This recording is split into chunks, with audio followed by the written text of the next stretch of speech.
तो good evening students, एक बार फिर से आप सभी का स्वागत है मेरे यूट्यूब चैनल पे।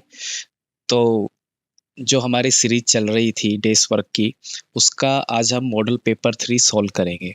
ठीक है। और आज मैंने वीडियो को थोड़ा न्यू लुक दिया है, न्यू स्टाइल दिया है, ताकि आपको और अच्छे से समझ में आए। तो चलो स्टार्ट करते हैं। ठीक है। ये आपका डेस वर्क का मॉडल पेपर 3 है, तो जिसमें हम सेक्शन ए को सॉल्व करेंगे। तो स्टूडेंट्स, ये वीडियो 3 पार्ट्स में आएगा, part 1, part 2 and part 3। Okay. तो पार्ट 1 में सेक्शन ए और सेक्शन बी को हमने कवर किया है। तो फर्स्ट क्वेश्चन देखते हैं। सेक्शन ए का क्वेश्चन है, the most common carrier of communicable disease is. Communicable disease का मतलब होता है जो एक बॉडी से दूसरी बॉडी में फैलती है। ठीक है, कम्युनिकेबल डिजीज। तो ये कम्युनिकेबल डिजीज को फैलाने वाला मेन कैरियर कौन है? क्लियर। तो इसमें यहाँ पर आपके पास काफी सारे ऑप्शन है। एक है आंट, बी है हाउस फ्लाई, थर्ड है ड्रैगन फ्लाई एंड फोर्थ है स्पाइडर। तो थोड़ा सोचो कि इसमें कौन सा आंसर आ सकता है। तो 3 सेकंड है तुम्हारे पास ये गैस करने के लिए कि इसमें करेक्ट आंसर कौन सा है। ओके। तो ठीक है, 3, 2, आंट। आई होप आपने सही गैस किया होगा। इसमें करेक्ट आंसर है बी। ओके। ये हाउस फ्लाई है जो सबसे ज्यादा बीमारियां फैलाता है। ठीक है, अगर आपका गैस सही है तो कॉन्ग्रेचुलेशन स्टूडेंट्स, और सही नहीं है तो कोई बात नहीं, अब सही कर लो, क्योंकि इस तरह के क्वेश्चन है ना, वो एग्जाम में डायरेक्टली पूछे जाते हैं। क्लियर। अब चलते हैं नेक्स्ट क्वेश्चन पे। देखो, नेक्स्ट क्वेश्चन है हमारा कि बायोडाइवर्सिटी मीन्स, है ना, बायोडाइवर्सिटी का मतलब क्या होता है? अच्छा, तो ओनली एक टाइप का जानवर, only one type of organism, क्या ये बायोडाइवर्सिटी में आएगा? ठीक है, ऑप्शन ए देख लिया हमने, ये नहीं होता। ठीक है। Option B, all type of organism on earth and their diversity. Third option है ओनली प्लांट्स आते हैं बायोडाइवर्सिटी के अंदर, या फिर ओनली एनिमल्स आते हैं। तो इनमें से करेक्ट ऑप्शन कौन सा होगा? तो इसके बारे में थोड़ा सोचो, कौन सा करेक्ट ऑप्शन हो सकता है। तो स्टूडेंट्स, इसमें करेक्ट ऑप्शन आएगा आपका option B. Clear, option B आपका करेक्ट आंसर है। क्लियर। क्योंकि जो बायोडाइवर्सिटी होती है ना, अकेला ऑर्गेनिज्म नहीं बना सकता है, ओनली प्लांट्स मिलके नहीं बना सकते हैं, या फिर ओनली एनिमल्स मिलके नहीं बना सकते हैं। बायोडाइवर्सिटी का मतलब होता है कि सारे प्लांट्स वगैरह, सारे एनिमल्स और सारे माइक्रो ऑर्गेनिजम्स मिलके आपका बायोडाइवर्सिटी बनाते हैं। तो ये क्वेश्चन है ना स्टूडेंट्स, वेरी शॉर्ट में भी आ सकता है। ठीक है, चलते हैं नेक्स्ट क्वेश्चन पे। नेक्स्ट क्वेश्चन है, इलेक्ट्रोप्लेटिंग इज यूज्ड। इलेक्ट्रोप्लेटिंग कहाँ कहाँ यूज किया जाता है? तो फर्स्ट ऑप्शन है to make metals shine, metals वगैरह को शाइनिंग देने के लिए, या फिर to protect metal from corrosion, metals को कोरोजन से बचाने के लिए, या फिर इन ज्वेलरी मेकिंग, गहने वगैरह बनाने में, या फिर ऑल ऑफ दिस। इसमें से करेक्ट आंसर कौन सा होगा? तो स्टूडेंट्स, इसमें से करेक्ट आंसर जाएगा आपका ऑप्शन नंबर डी। ये करेक्ट आंसर है। इलेक्ट्रोप्लेटिंग का यूज मेटल्स को शाइन करने के लिए और उन पे उनको कोरोजन से बचाने के लिए, मतलब जंग वगैरह लगने से बचाने के लिए, या फिर ज्वेलरी वगैरह बनाने में, सब में इलेक्ट्रोप्लेटिंग का यूज किया जाता है।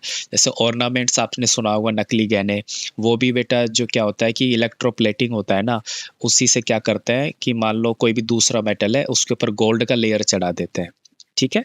तो अब इसके बाद चलते हैं नेक्स्ट क्वेश्चन पे। नेक्स्ट क्वेश्चन है हमारा, when a glass rod is rubbed with a place of silk cloth on the rod. ठीक है, with a piece of silk cloth the rod. तो ये कह रहा है कि ग्लास की रोड है आपके पास, और उसको आप रगड़ रहे हो एक सिल्क के कपड़े से। तो क्या क्या हो सकता है? ठीक है, फर्स्ट ऑप्शन कह रहा है कि the cloth on and both acquired positive charge. जो आपकी ग्लास रोड है और क्लॉथ है, दोनों पे पॉजिटिव चार्ज आ जाएंगे। पे ग्लास के रोड भी पॉजिटिव चार्ज आ जाएगी और क्लॉथ भी पॉजिटिव चार्ज आ जाएगी। ओके। सेकंड ऑप्शन है, जो आपकी ग्लास रोड है ना, वो तो पॉजिटिवली चार्ज हो जाएगी, while the clothes has negative charge, और आपके क्लॉथ्स पे नेगेटिव चार्ज आ जाएंगे। अब सी ऑप्शन है कि आपके स्पून पे भी नेगेटिव चार्ज, मतलब ग्लास रोड पे भी नेगेटिव चार्ज, और क्लॉथ पे भी नेगेटिव चार्ज आ जाएंगे। और फोर्थ ऑप्शन है become negatively charged while the cloth has positive charge। तो स्टूडेंट्स इसमें करेक्ट आंसर जाएगा आपका बी। ठीक है, बी इसका करेक्ट आंसर है। जब भी आप किसी ग्लास रोड को किसी क्लॉथ से रब करोगे तो आपकी ग्लास रोड है उस पर तो पॉजिटिवली चार्ज आ जाता है और आपके जो क्लॉथ्स है उस पर नेगेटिव चार्ज आ जाता है। तो स्टूडेंट्स एक्चुअली ये क्वेश्चंस है, जब आप इनको इमेज के साथ पढ़ोगे तो आपको क्या ध्यान रह जाएगा। ठीक है, इससे क्या है कि आपको याद करने में भी आसानी होगी। तो अब चलते हैं एक नेक्स्ट क्वेश्चन पे। नेक्स्ट क्वेश्चन हमारा क्वेश्चन नंबर 5 है। What is the main purpose of preserving food by Canning. Okay, तो कैनिंग वगैरह करते हैं, मतलब फूड को है ना जो छोटे छोटे कैन होते हैं उनके अंदर पैक करते हैं। ओके, तो प्रिजर्विंग का मतलब होता है फूड को सेफ रखना। तो कैनिंग का मेन पर्पस क्या है वो हमको बताना है। तो कैनिंग से क्या होता है कि फूड का टेस्ट एनहांस होता है, या फिर inhabiting the growth of micro organism, micro organism की ग्रोथ है उनको रोका जाता है, या फिर making food more beautiful, food को और ज़्यादा ब्यूटीफुल बनाया जाता है, या फिर कीपिंग फूड फ्रॉम वार्म, कि फूड को गर्म रखा जाता है। तो स्टूडेंट्स अब थोड़ा सोचो इसमें करेक्ट आंसर कौन सा जा सकता है। ठीक है, 3 सेकेंड आपके पास। ऑन ऑन ऑन, चलो आई गेस 3 सेकेंड ओवर हो गए होंगे। इसमें बच्चों करेक्ट आंसर है बी। ओके, आई होप आपने सही गेस किया होगा। ओके, तो जो भी है ना आपका फूड है उसकी कैनिंग की जाती है, वो इसलिए की जाती है, एक्चुअली कैनिंग है ना एयर टाइट होती है, मतलब एक बार कैनिंग करने के बाद फूड को कैन के अंदर बंद करने के बाद जो एयर है वो अंदर नहीं जा सकती और अंदर की एयर बाहर नहीं आ सकती। तो माइक्रो ऑर्गेनिज्म भी अंदर नहीं जा सकते और आपका फूड खराब नहीं होता। तो ठीक है, इसमें ऑप्शन भी हो जाएगा आपका करेक्ट आंसर। तो चलो 6 नंबर का क्वेश्चन देखते हैं। CNG and LPG are example of what. कि एक तो सीएनजी भी फ्यूल है, आपका एलपीजी भी फ्यूल है, ये किसके एग्जाम्पल है। ठीक है, तो ये सीएनजी और एलपीजी सॉलिड फ्यूल है, आपका सॉलिड फ्यूल है, या लिक्विड फ्यूल है, या गैसियस फ्यूल है, या फिर इनमें से कोई नहीं है। ठीक है, तो एक्चुअली बेटा आप जानते हो सीएनजी भी गैस होती है, एलपीजी भी गैस होती है, तो ये सारे गैस वाले फ्यूल है। तो इसमें आपका ऑप्शन नंबर सी है, ये हो जाएगा आपका करेक्ट आंसर। ठीक है, तो इसी के साथ हम चलते हैं नेक्स्ट क्वेश्चन पे, और आपका नेक्स्ट क्वेश्चन है ये वाला क्वेश्चन नंबर 7। तो क्वेश्चन नंबर में 7 में देखो, which example of electroplating is related to road safety. कि रोड सेफ्टी से बेटा इलेक्ट्रोप्लेटिंग का कौन सा एग्जाम्पल रिलेट करता है, मतलब किस एग्जाम्पल का रोड सेफ्टी से लेना देना है। तो इस फर्स्ट ऑप्शन है silver coating on steel. Steel के ऊपर अगर सिल्वर की कोटिंग कर देंगे, मतलब सिल्वर की एक लेयर चढ़ा देंगे, तो उससे क्या रोड सेफ्टी हो जाएगी। तो ये तो नहीं हो सकता। ठीक है, zinc coating on iron railing, अगर आयरन की रेलिंग के ऊपर जिंक कोटिंग कर देंगे तो क्या उससे कुछ फायदा होगा रोड सेफ्टी में। आई गेस इससे भी बेटा कोई फायदा नहीं होगा, तो इसे भी हटा दो। अब देखो सी वाला है ना, क्रोम प्लेटिंग। तो on vehicles mirror and reflectors, जो व्हीकल्स के मिरर होते हैं और जो रिफ्लेक्टर्स होते हैं जो लाइट को रिफ्लेक्ट करते हैं, उनके ऊपर क्रोम प्लेटिंग करेंगे अपन, तो क्या उससे रोड सेफ्टी में फायदा होगा। हाँ, उससे रोड सेफ्टी में फायदा होगा, तो ये हो जाएगा ऑप्शन नंबर सी इसका करेक्ट आंसर। ठीक है, डी वाला भी नहीं है, ऑप्शन नंबर सी इसका करेक्ट आंसर है। तो चलो इसी के साथ चलते हैं नेक्स्ट स्लाइड पे। तो ये एमसीक्यू का बच्चों लास्ट क्वेश्चन है। तो इसमें देखो, What is the most commonly used substance to extinguishing fire? आग को बुझाने के लिए बेटा जो मेन चीज यूज ली जाती है वो क्या है। ऑक्सीजन, ऑक्सीजन आग को बुझाने के लिए काम में लिया जाता है ना, ये तो आग जलाने में बेटा हेल्प करता है, तो ऑप्शन नंबर ए तो नहीं हो सकता। हाइड्रोजन, हाइड्रोजन तो बच्चों खुद एक फ्यूल है पेट्रोल की तरह, तो ये भी नहीं हो सकता। वाटर, क्या ये आग बुझाने में काम आता है। हाँ, वाटर आग बुझाने में काम आता है। तो ये हो गए बेटा आपके एमसीक्यूज कंप्लीट। और आई होप कि इस तरह से देखने के बाद ये एमसीक्यू आप कभी भूलोगे नहीं। और याद रखना ये क्वेश्चन है ना एग्जाम में डायरेक्टली पूछे जाते हैं, तो इनको अच्छे से देखते चलना। तो सेक्शन ए का यहाँ पे एंड होता है, इसके बाद हम जंप करते हैं सेक्शन 2 में। ओके, तो ये आपकी डेस्क वर्क का सेक्शन बी है। यहाँ पर आपके वेरी शॉर्ट आंसर टाइप शुरू हो जाते हैं, तो इनको देखते हैं। फर्स्ट क्वेश्चन क्या है, व्हाट और fossil fuel, give example. Fossil fuels क्या होते हैं और इनके एग्जांपल दो। तो यहाँ पर एग्जांपल में तो क्या देखे, थोड़ा इमेज से समझो बच्चों इसे। तो यहाँ पर देखो डायनासोर है, ट्रीज है काफी सारे, है ना। तो क्या होता है कि जब मान लो धरती पे कोई डिजास्टर वगैरह आया, तो ये सारे जानवर और ये वेजिटेशन सारा है, पेड़ पौधे वगैरह सारे धरती के नीचे दब गए। तो यहाँ देखो थोड़े बहुत पेड़ पौधे दिख रहे हैं, ये जानवर वगैरह। तो टाइम के साथ क्या होता है कि ये धरती के नीचे दबते जाते हैं, और ऊपर से जो अर्थ का हाई प्रेशर पड़ता है और नीचे से जो अर्थ की हीट है उससे हाई टेम्परेचर बनता है। तो हाई प्रेशर और हाई टेम्परेचर की वजह से जो भी हमारा ये ट्रीज वगैरह है ये तो चेंज हो जाता है कोल में, और जो भी हमारा एनिमल्स वगैरह धरती के नीचे दबा था वो चेंज हो जाता है गैस में। ठीक है, गैस और पेट्रोलियम में। तो चलो इसका आंसर देखो कैसे लिखना है। पहले तो फॉसिल फ्यूल बता दो क्या है। Fossil fuel are fuels formed from the dead plants and animal. Fossil fuel बेटा वो वाला फॉसिल फ्यूल वो वाला फ्यूल होता है जो डेड प्लांट और एनिमल से बनता है। ठीक है, आगे देखो। That were buried under the earth for millions of years. तो जो भी जानवर है, डेड प्लांट्स है, डेड एनिमल्स है, बुरीड मतलब दफन होना, वो दफन हो गए थे कहाँ? अंडर द अर्थ, धरती के नीचे। फॉर मिलियंस ऑफ ईयर मतलब मिलियंस ऑफ ईयर के लिए वो धरती के नीचे दफन रहे थे बेटा। उसके बाद में जाके वो फॉसिल फ्यूल में कन्वर्ट हुए। एग्जाम्पल में आप कोल, पेट्रोलियम एंड नेचुरल गैस ये एग्जाम्पल में दे सकते हो। ठीक है, इसके बाद में चलो नेक्स्ट क्वेश्चन देखते हैं। नेक्स्ट क्वेश्चन है हमारा सेक्शन बी का, give two difference between zygote and foetus. तो देखो यहाँ पर एक जाइगोट का इमेज है ये वाला, यहाँ पर एक फीटेस का इमेज है। तो जैसे ही फर्टिलाइजेशन होता है, तो फर्टिलाइजेशन के जस्ट बाद बढ़ता है एक सिंगल सेल जिसे बोलते हैं जाइगोट। बाद में ये सिंगल सेल डेवलप होके फर्दर डेवलप होके एम्ब्रियो बनता है, और एम्ब्रियो के बाद हमारा ये फीटस बनता है। फीटस मतलब वो स्टेज जहाँ पर हम ये पहचान सकते हैं कि हाँ बेबी के कान है, बेबी के नाक आ गए, हाथ आ गए। तो ये सारी चीज़ें जब आइडेंटिफाई कर पाते हैं तब हम बोलते हैं हाँ फीटस बन चुका है। ठीक है, तो इसका आंसर देख लो अब कैसे लिखना है।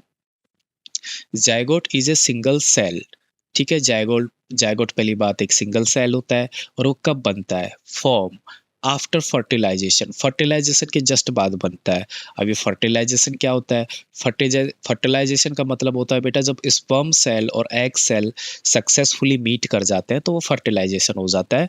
और स्पर्म सेल और एग सेल के मीट करने के बाद मतलब फर्टिलाइजेशन होने के बाद जो फर्स्ट सेल बनता है, ओके, उसे हम जाइगोट बोल देते हैं, और वो ये रहा जाइगोट।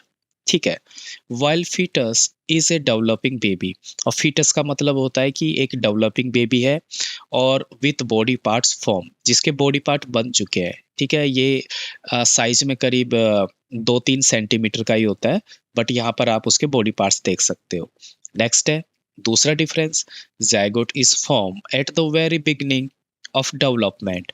तो जाइगोट क्या होता है बेटा? मतलब शुरुआत में ही बन जाता है। ठीक है, डेवलपमेंट की शुरुआत में ही बन जाता है। While foetus is form at a later stage of development. और फीटस है जो कि एक बेबी के डेवलपमेंट की बाद वाली स्टेज में बनता है। और फीटस कहाँ बनता है? इनसाइड द मदर वॉम्ब, माँ की कोख के अंदर बनता है। यहाँ पर एक थोड़ा सा एक्स्ट्रा नॉलेज और है कि ये जाइगोट है ये बनता है बेटा फिलोपियन ट्यूब के अंदर। ठीक है, और जो फीटस है वो बनता है मदर वॉम्ब के अंदर। तो चलो नेक्स्ट क्वेश्चन पे चलते हैं अब। नेक्स्ट क्वेश्चन में देखते हैं क्या है। क्वेश्चन नंबर 11 है, वो बोल रहा है explain how fertilizers are different from manure. Fertilizers और मैन्योर ये दोनों डिफरेंट क्यों है ये हमको बताना है। तो देखो fertilizers are chemical substance. Fertilizers वो चीज़ें हैं जो केमिकली होती है और मेड इन फैक्ट्रीज, जो फैक्ट्रीज के अंदर बनाई जाती है। ठीक है, मैन्योर क्या है? Manure is a natural substance. Manure बेटा एक नेचुरल चीज़ है, और ये मेड फ्रॉम एनिमल डंग्स, जो एनिमल का वेस्ट वगैरह होता है या फिर प्लांट वेस्ट, इन सब से मैन्योर बनाया जाता है। ठीक है, साइड में देखो ये डायग्राम सिर्फ इसलिए लगाया है मैंने ताकि आपको समझने में हेल्प हो। ठीक है, एग्जाम में ये नहीं बनाने हैं। तो देखो यहाँ पर एक केमिकल फर्टिलाइजर है एनपीके, मतलब नाइट्रोजन, फास्फोरस और पोटेशियम। नेक्स्ट एक यूरिया, ये भी केमिकल फर्टिलाइजर है। ओके, जो कि प्लांट की ग्रोथ के लिए काम आता है, और एक अमोनियम नाइट्रेट, ये तीनों केमिकल फर्टिलाइजर्स हो जाते हैं आपके। नेक्स्ट मैन्योर में बेटा आपके काऊ डंग आ जाता है, गाय का गोबर, और कंपोस्ट वगैरह, मतलब जो भी वेजिटेशन होता है आपके, मतलब सड़ी गली पत्तियां या पुरानी सब्जियां, उन सब से कंपोस्ट बनता है। क्लियर? तो आई होप ये क्वेश्चन समझ में आया होगा बच्चों आपको। तो देखो अब चलते हैं नेक्स्ट क्वेश्चन पे। तो स्टूडेंट्स, ये जो हमारी वीडियो का पार्ट फर्स्ट था, ये इसका लास्ट क्वेश्चन होने वाला है। ओके, तो लास्ट क्वेश्चन देखते हैं इसका फटाफट से। Explain what pressure is. ठीक है, प्रेशर क्या होता है बताओ, एंड गिव वन एग्जांपल। तो प्रेशर का देखो सिंपल सा डेफिनेशन होता है, प्रेशर इज द फोर्स। पहली बात तो प्रेशर एक फोर्स है, ठीक है। और कौन सा force? Acting on a unit area, ऐसा फोर्स जो एक यूनिट एरिया पे काम करता है किसी सरफेस की। तो ऐसा फोर्स जो किसी सरफेस की यूनिट एरिया पे काम करता है, उसी को हम बोल देते हैं प्रेशर। ओके, और एग्जाम्पल साइड में इमेज में भी एग्जाम्पल है, तो एग्जाम्पल को एक बार पढ़ लेते हैं। क्या है?